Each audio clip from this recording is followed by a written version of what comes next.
que esperaban la última entrega del reporte, hablando de octubre pasado, bueno, hay una diferencia.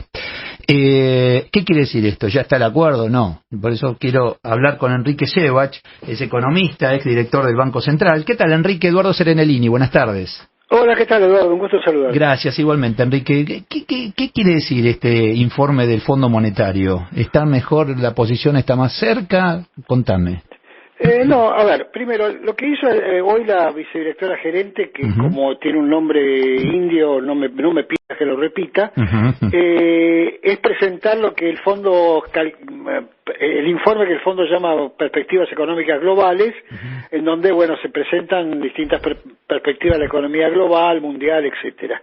En donde incluyó, por supuesto, la estimación de crecimiento para la Argentina, que como decía recién, lo subió medio punto de la última estimación que había sido hecha en octubre del año pasado, que era de 2,5 y ahora lo subió a 3. Yo creo que está sobreestimado, pero bueno, es una discusión menor.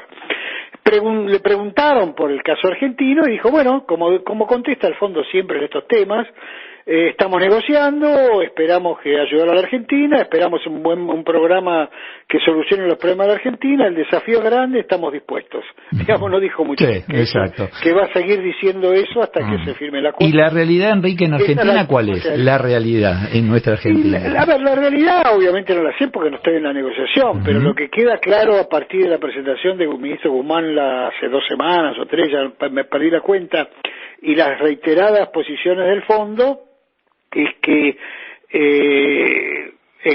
conceptualmente están todos de acuerdo, pero todavía en los números no.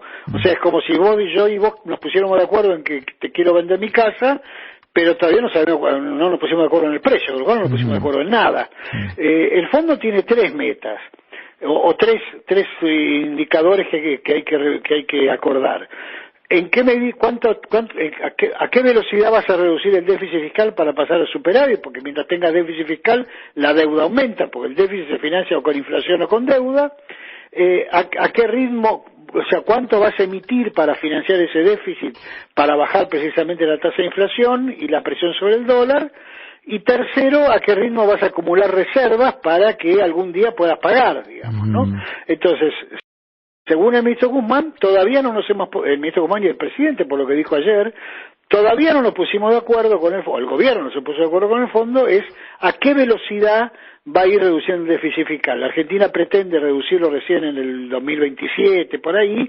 El fondo obviamente pide reducirlo sustancialmente antes. O sea, algunos dicen la intención del gobierno, que tiene sus internas, y no están total y absolutamente de acuerdo en estos puntos que vos planteás, pero el tema es llegar al 2023 en principio.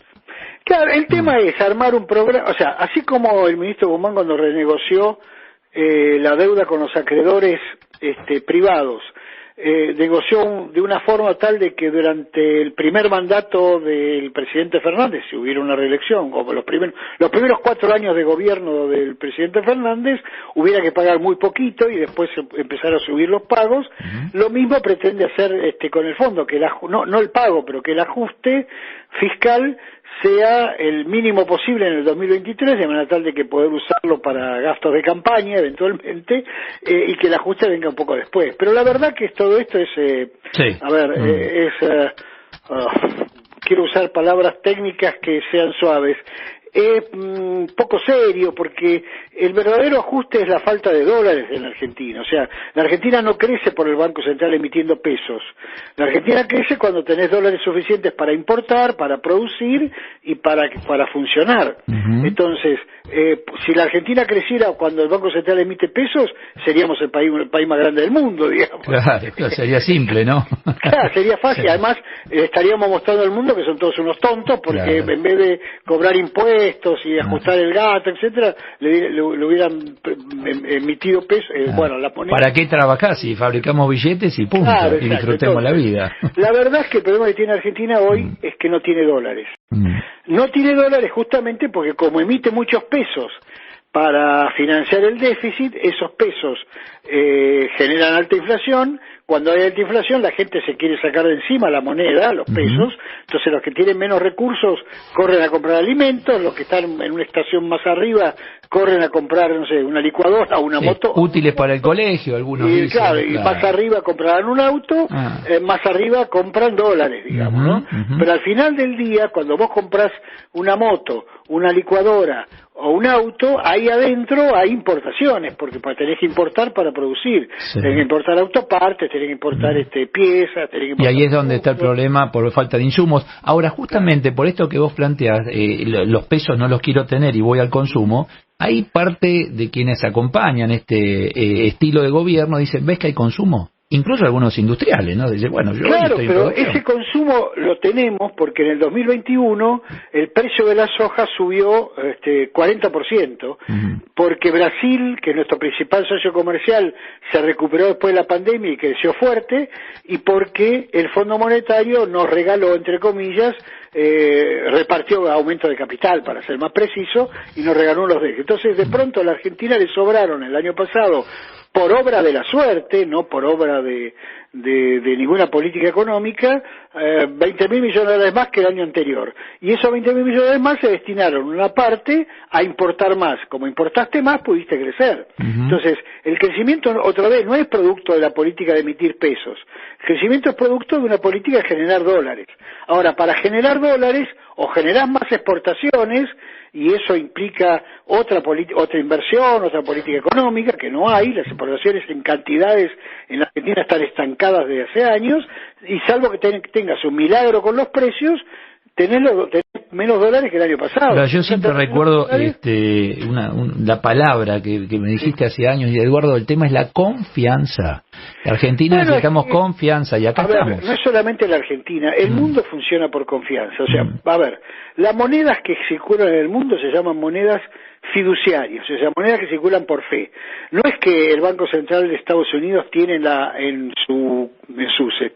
Fort Knox, digamos, todo el oro que respalda a los dólares. La convertibilidad entre el dólar y el oro se rompió en 1970, lo rompió Richard Nixon. No es que el Banco Central Europeo tiene oro para reemplazar para respaldar a los euros o lo que fuera. Lo que tiene es una conducción responsable, bancos centrales que han ganado mucha reputación, y entonces la gente tiene confianza de que cuando reciben un euro, un dólar o un yen, no los van a estafar, digamos, no le van a hacer perder el valor de lo que tienen si se lo quedaron en el bolsillo. Entonces, la confianza, ese es el primer punto, tenés que tener una moneda. Después tenés que tener confianza de que no te cambie las reglas de un día para el otro. Cuando vos vas a invertir, una empresa que invierte en la Argentina pretende ganar dinero por esa inversión, pero ese cálculo de ganancia lo hace en función de cierta estructura impositiva, de cierta estructura de costos, etcétera. Si de un día para el otro le cambiás la estructura impositiva y le cambiás la rentabilidad, esa empresa dice, no, pero escuchame, estos pibes todos los días me están cambiando las reglas, y la inversión es menor. Bueno, ahí tenés la respuesta, ¿no es cierto?, de compañías que se están yendo de la Argentina. Hubo una reunión estos días en Uruguay con empresarios de primera línea que están viviendo allá, y aprovecharon la visita de Patricia Bullrich y se reunieron a decir, bueno, a ver, contame de acá al 2023 qué ves. O sea, ya desde afuera lo están viendo, argentinos que están afuera, ¿no? Sí, otra vez, estamos hablando que obviamente en esos términos de una pequeña minoría. Sí, obviamente. Sí. Pero lo cierto es que, digamos, hoy hay una organización económica en la Argentina que desalienta que alguien invierta en la Argentina. Y cuando uno desalienta la inversión, desalienta el empleo.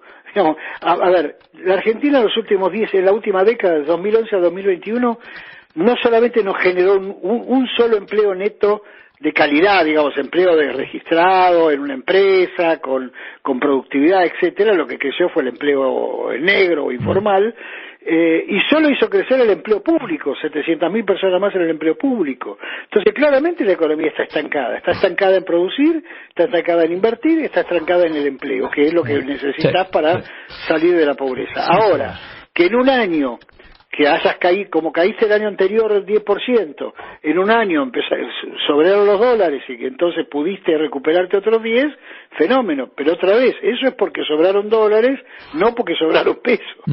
¿Imaginás levantar subsidios en base a si llega a haber un acuerdo con el fondo? Digo, porque viste que ahí están los transportistas ahí peleando por el subsidio, por una presión importante.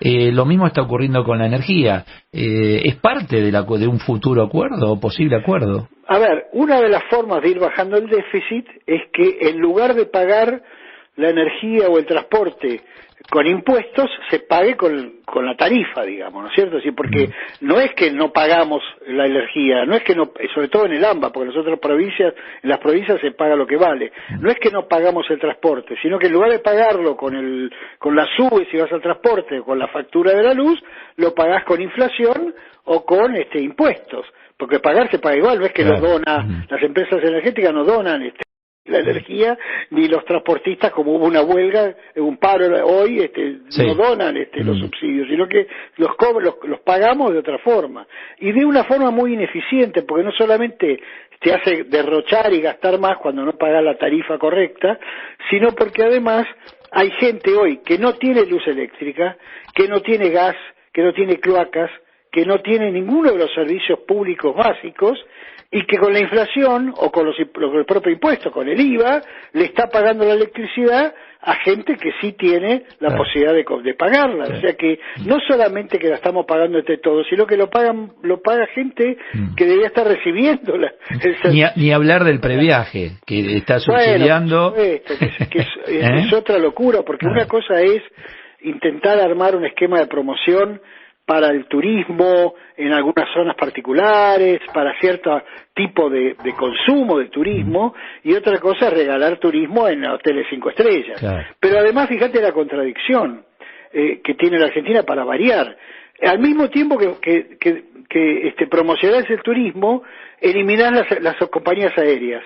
Entonces, promovés turismo, pero no promovés el transporte de esa gente. Si hoy la Argentina tuviera, si no fuera por el COVID, digamos, y por las restricciones que hay en el mundo, si hoy quisiera volver a tener la recepción de turistas que recibió del exterior en el año, no sé, cualquiera, 2016, 2017, no tiene aerolíneas, o sea, no tiene asientos en las aerolíneas para traer a la gente, porque se eliminaron las low cost, porque muchas empresas de larga distancia importantes aéreas se fueron de la Argentina, etcétera. Entonces, es incongruente que vos simultáneamente financies el turismo, o regales el turismo con plata de todos, y simultáneamente prohíbas que haya compañías aéreas para llevar a la gente. Una locura. Enrique Sebach.